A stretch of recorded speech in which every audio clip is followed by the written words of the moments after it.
ফেসবুকে আল্লাহ হাফেজ বাংলাদেশ লিখে দেশ ত্যাগ, দুদিন পর মৃত্যু। বিএনপির ফজলুর রহমানকে গ্রেপ্তারের দাবিতে বাসার সামনে অবস্থান, সেনা মোতায়েন। প্রতিবেশীরাও জানতেন না তৌহিদ আফ্রিদি সেই বাড়িতেই ছিলেন।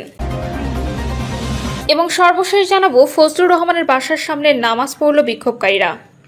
শুনছিলেন সংবাদ শিরোনাম, এবারে বিস্তারিত। ফেসবুকে আল্লাহ হাফেজ বাংলাদেশ লিখে দেশ ত্যাগ, দুদিন পর মৃত্যু। আল্লাহ হাফেজ বাংলাদেশ, এটাই ছিল পরাণ কাজের শেষ ফেসবুক স্ট্যাটাস। জীবিকার তাগিদে ভাগ্য বদলের আশায় মাত্র দুদিন আগে তিনি পাড়ি জমিয়েছিলেন ইউরোপের দেশ রোমানিয়ায়। কিন্তু সেখানে পৌঁছানোর পরপরই হৃদয় বিদারক ঘটনার জন্ম হয়, হৃদরোগে আক্রান্ত হয়, সেখানেই মৃত্যু হয় তার। গতকাল রোমানিয়ার পরাণের মৃত্যু হয়। পরদিন সোমবার সকালে খবরটি নিশ্চিত করেন নোয়াখালীর চাটখিল উপজেলার রামনারায়ণপুর ইউনিয়নের চেয়ারম্যান মোহাম্মদ হারুনুর রশিদ বাহার। নিহত পরাণ কাজী উপজেলার রামনারায়ণপুর ইউনিয়নের কাজীবাড়ির বাসিন্দা ও স্থানীয় মৃত আব্দুল মান্নানের ছেলে। মৃত্যুকালে তিনি স্ত্রী, এক ছেলে ও এক মেয়ে রেখে গেছেন। স্থানীয় সূত্রে জানা গেছে, দীর্ঘদিন ধরে পরিবারে অভাব অনটন চলছিল। সেই চাপ সামলাতে ও একটি ভালো জীবনের আশায় গত 22 আগস্ট রোমানিয়ার উদ্দেশ্যে দেশ ছাড়েন পরাণ কাজী। তবে সেখানে পৌঁছানো 2 দিনের মাথায় জীবনাবসান ঘটে তার। দেশ ছাড়ার আগে নিজের ফেসবুক প্রোফাইলে লেখা স্ট্যাটাস আল্লাহ হাফেজ বাংলাদেশ আজ হয়ে উঠেছে তার চিরবিদায়ের প্রতীক।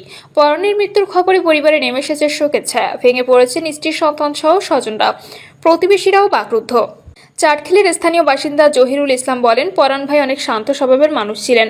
পরিবার সামলাতে বিদেশে পাড়ি জমালেন, কিন্তু সেখানে গিয়েই 2 দিনের মাথায় তার মৃত্যু মেনে নেওয়া সত্যি কষ্টকর। রামনারায়ণপুর ইউনিয়নের চেয়ারম্যান হারুনুর রশিদ বলেন, তার বাবা আমাদের এলাকায় সাহেবের কাজে ছিলেন। পরাণের এমন অসময়ে চলে যাওয়া আমাদের চোখে জল এনে দিয়েছে। মর্দেহ দেশে আনতে তার পরিবার সরকারের সহায়তা চেয়েছে। বিএনপির ফজলুর রহমানকে গ্রেপ্তারের দাবিতে বাসার সামনে অবস্থান, সেনা মোতায়েন। বিএনপি চেয়ারপারসন উপদেষ্টা ফজলুর রহমানের গ্রেপ্তারের দাবিতে সেগুনবাগিচায় তার বাসার সামনে অবস্থান নিয়েছে একদল মানুষ। সকাল থেকে সেগুনবাগিচায় কনকর্ড টাওয়ারের সামনে তারা অবস্থান নেয়। এ সময় সেখানে সেনাবাহিনীর সদস্য ও পুলিশ সদস্যদের উপস্থিতি দেখা গেছে। জুলাই গণঅভ্যুত্থান নিয়ে বিতর্কিত মন্তব্য করায় ফজলুর রহমানকে নিয়ে বিতর্কের সৃষ্টি হয়। পরে বিএনপি তাকে কারণ দর্শানোর নোটিশ দেয়। নোটিশ পাওয়া 24 ঘন্টার মধ্যে তাকে জবাব দিতে বলা হয়েছে। এরপরই আজ সকালে রাজধানীর সেগুনবাগিচায় তার বাসার সামনে কয়েকজন লোক জড়ো হয়ে বিভিন্ন স্লোগান দিতে থাকে এবং গ্রেপ্তারের দাবি জানায়। পুলিশ জানায়, সকাল থেকে জুলাই আন্দোলন করা কিছু লোক সেগুনবাগিচায় ফজলুর রহমানের বাসার সামনে জড়ো হয়। এ সময় জুলাই আন্দোলন নিয়ে বিতর্কিত মন্তব্য করায় তাকে গ্রেপ্তারের দাবি জানানো হয়। নাম প্রকাশে অনিচ্ছুক আন্দোলনকারী এক ছাত্র বলেন, বিএনপির ফজলুর রহমান উনি বিপ্লবীদেরকে যেভাবে রাজাকারের বাচ্চা বলছেন, তাদেরকে যে পরিমাণে কালো শক্তি বলছেন, এবং তিনি বলছেন আমরা 24-এ অভিনয় করেছি। আমরা আসলে অভিনয়টা করতে আসছি এবং এখানে আজকে তাকে গ্রেপ্তার করার অভিনয়টা করা হবে। তিনি বলেন, আমাদের দাবি হচ্ছে তাকে গ্রেপ্তার করে দৃষ্টান্তমূলক শাস্তির আওতায় আনতে হবে। আমরা সুশীলভাবে আন্দোলন করছি, প্যাসিভভাবে আন্দোলন করছি, কিন্তু আমাদের কাছে মনে হয় আমাদের অন্তর্বর্তী সরকার আমাদের সুশীল আন্দোলন এবং প্যাসিভ আন্দোলনের মূল্যায়ন করতে ব্যর্থ হয়েছে। এরপর থেকে আর কোনো মিনমিন করা আন্দোলন হবে না। আজকে যেমন তার বাসার সামনে এসে চোখে চোখ রেখে কথা বলতেছি, এরপর থেকে যে কেউই 24-এর আন্দোলনকে যারা কটাক্ষ খাটো করতে চাবে তাদের সঙ্গে সামনাসামনি হবে। আমরা এই বিপ্লবী জনতা চোখের সামনে চোখ রেখে কথা বলবো। ডিএমপি রমনা জোনের সহকারী পুলিশ কমিশনার আব্দুল্লাহ আল মামুন বলেন, সকালে জুলাই আন্দোলন করা কিছু লোক ফজলুর রহমানের বাসার সামনে অবস্থান নেয়। আমাদের পুলিশ সদস্যরা সেখানে গিয়েছেন। পুলিশ তাদের সঙ্গে কথা বলছে।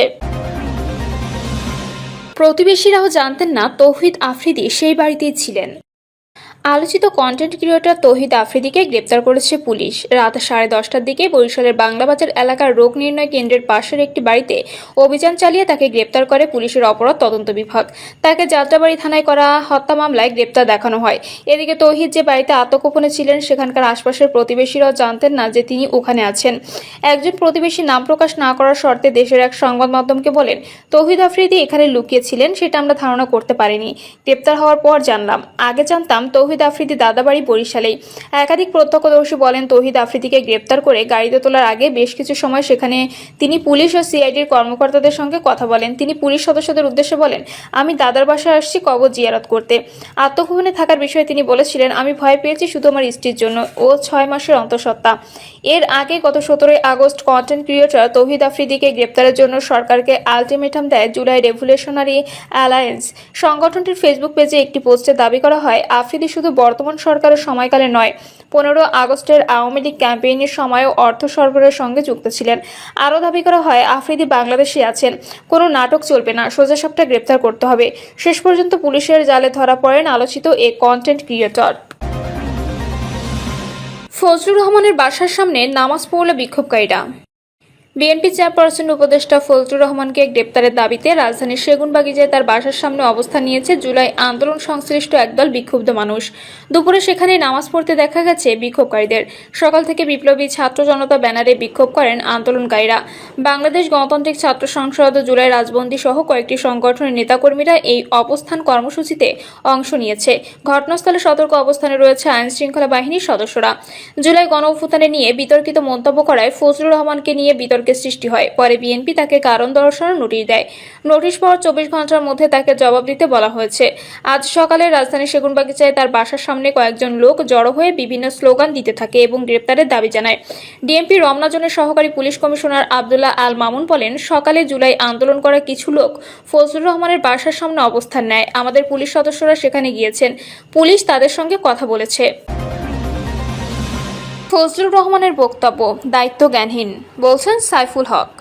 বিএনপি নেতা ফজলুর রহমানের সাম্প্রতিক বক্তব্যকে দায়িত্ব জ্ঞানহীন বলে আখ্যা দিয়েছে বাংলাদেশের বিপ্লবী ওয়ার্কার্স পার্টি। দলটির সাধারণ সম্পাদক সাইফুল হক বলেন, জুলাই আগস্টের গণঅভ্যুত্থানে যেখানে 1.5 থেকে 2 হাজার তরুণ শ্রমিক শহীদ হয়েছেন, সেখানে এমন আত্মদানকে ছোট করা বা হেয় করা কোনোভাবে দায়িত্বশীল রাজনৈতিক আচরণ নয়। এতে গণঅভ্যুত্থানের ফ্রন্ট লাইন থাকা কর্মী সমর্থকরা আহত হয়েছেন। রাজধানীর সেগুনবাগিচায় বাংলাদেশের বিপ্লবী ওয়ার্কার্স পার্টির মিলনায়তনে আয়োজিত এক সংবাদ সম্মেলনে সাংবাদিকদের প্রশ্নের জবাবে এসব কথা বলেন তিনি।